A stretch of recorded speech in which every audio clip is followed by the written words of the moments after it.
visitors to Ebony Gorge never come a second time. Compared to other national parks, we're relatively small. We only have one campground, and there's less division of roles between rangers like there would be at somewhere like Yosemite. That being said, we still get a steady daily flow of guests. Families, climbers, college kids, couples, they stream past our entrance station with maps spread across the dashboard, bouncing with questions and eyes glued to the layers of sandstone strata in the canyon walls. When the exit lane fills up around dusk, they're considerably less energetic, but just as content, full of promises to return on their family trip next year. They never do. They don't post nature selfies on Instagram. They don't leave reviews or call about early reservations. Ebony Gorge doesn't exist online. There's no mention of it in the NPS directory, nor ratings for our hikes on all trails. And yet, as perplexing as it is why visitors stay away, that's not the question that tickles my mind as I undress at the end of a long day that gasps me to alertness seconds before I can fall asleep. To the outside world, Ebony Gorge doesn't exist. So how did they find us in the first place? If I thought our shared encounter with the Whitechapel would turn Lenore and I into besties, I would have been wrong. Luckily, I never did think that. Lenore was, well, Lenore, after all. We may have shared a few begrudging words of solidarity next to a fire, words fueled by the adrenaline of a near-death experience, but the next day she was her brooding, scowling self again.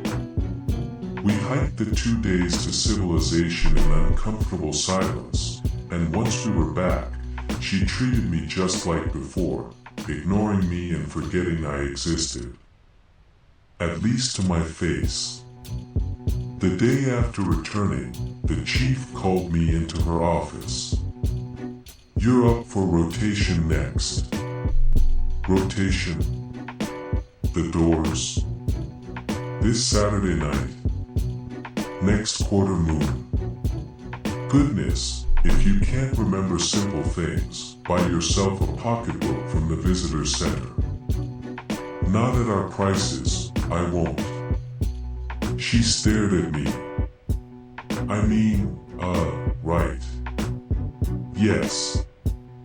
I'll be there. She was stony throughout the whole interaction, but I understood the exchange for what it was. An olive branch. If Winona was putting me back in rotation for the Doors, that meant she was no longer planning to fire me, not soon anyways. I more than suspected Lenore had something to do with that. Things settled. I did my shifts at the permitting desk and helped clean up overgrown trails. I trained visitors on what to do during mountain lion sightings, and when my shift came to lock the doors, I completed my rounds without incident. Yes, the correct night this time. Even Winona and the veteran rangers stopped disappearing so often. Whatever harm I'd caused my first rotation seemed to be settling. I started noticing the other quirks of Ebony. Weeds would resurrect. One morning, I passed a patch of frail, dried thistles. That evening the stalks were green and strong. You would find odd coins in the sand, sometimes Mexican pesos or Chinese yuan, but more commonly coins I couldn't find matches to online, scribbled with illegible symbols. Occasionally, fake trails would even sprout up on the park map. Hangman S. Arch. I asked a coworker, pointing at a dashed line near the north entrance. I read the description. An easy 2.3-mile loop with stunning desert views, perfect for families with small children.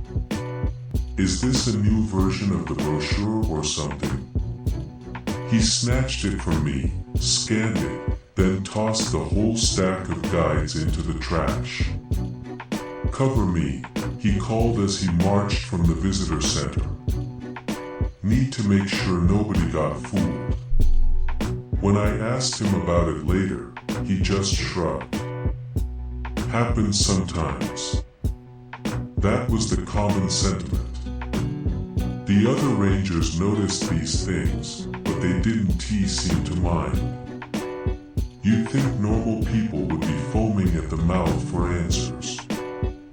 That they'd be investigating in their off hours, or researching, or pounding at Winona's door with questions, except these weren't normal people.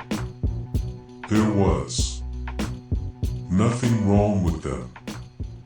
They weren't dangerous or hermits, but the longer I worked at Ebony, the image of it all sharpened into focus. While Lenore was right, I wasn't a pushover under normal circumstances. I was a chronic people pleaser. With that came a certain understanding. I got people. Read them intuitively, and it wasn't too long before I was sure my intuition was the truth. The other rangers didn't care about answers, because they were like me. Hiding.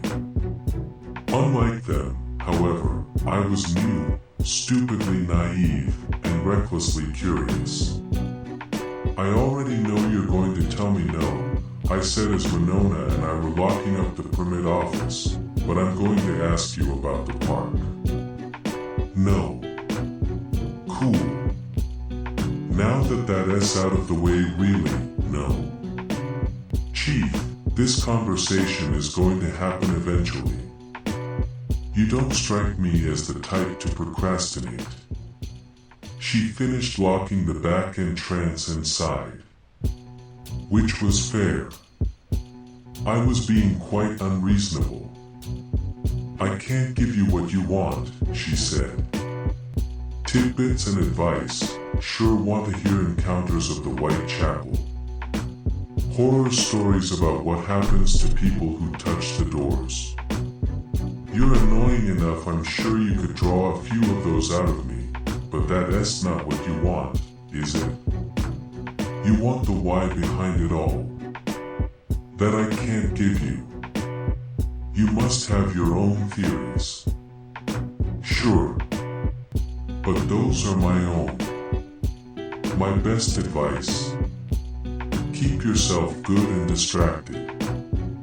That advice was torture for me.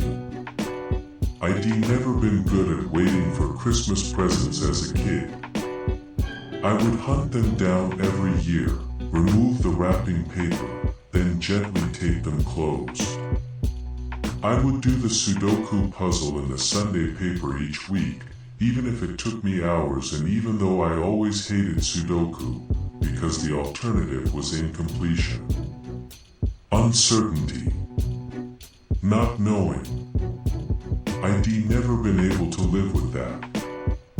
I attempted Winona's advice anyway. The other rangers were secretive, but they were also outdoor junkies like myself. You don't get into this job, even as an escape, without having achieved a certain level of granola, and joint granola, ing we did. They showed me the best bouldering routes, climbing ravines, and fishing holes. One girl in particular, another seasonal ranger named Heather, seemed particularly willing to show me around Ebony, an enthusiasm that made more sense on our first solo outing when she pushed me against a slot canyon wall and started kissing my neck.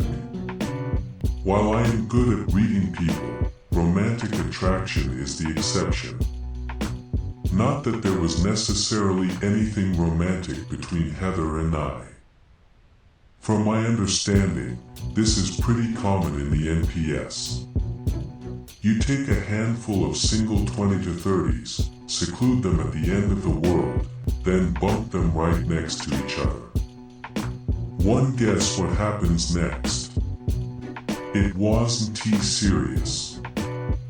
We would make out occasionally, go climbing sometimes, grab food from the local burger place. Heather and I weren't dating, and neither of us wanted to be. That was obvious from the beginning. I should be transparent. She told me the first time we hung out in my housing unit. We were on the couch. My hand was tangled in her hair. I'm not looking for anything official. Me neither.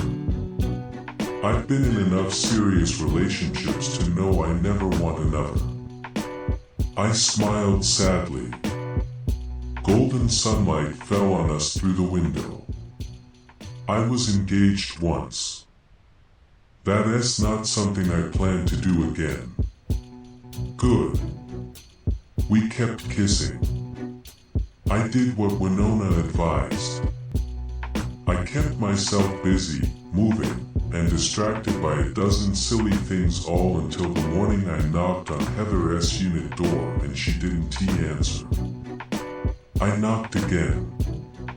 Still nothing.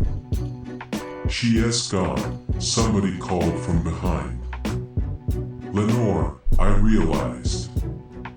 This was one of the few times we talked since our backpacking trip. A repelling bag was slung over her shoulder. Gone where?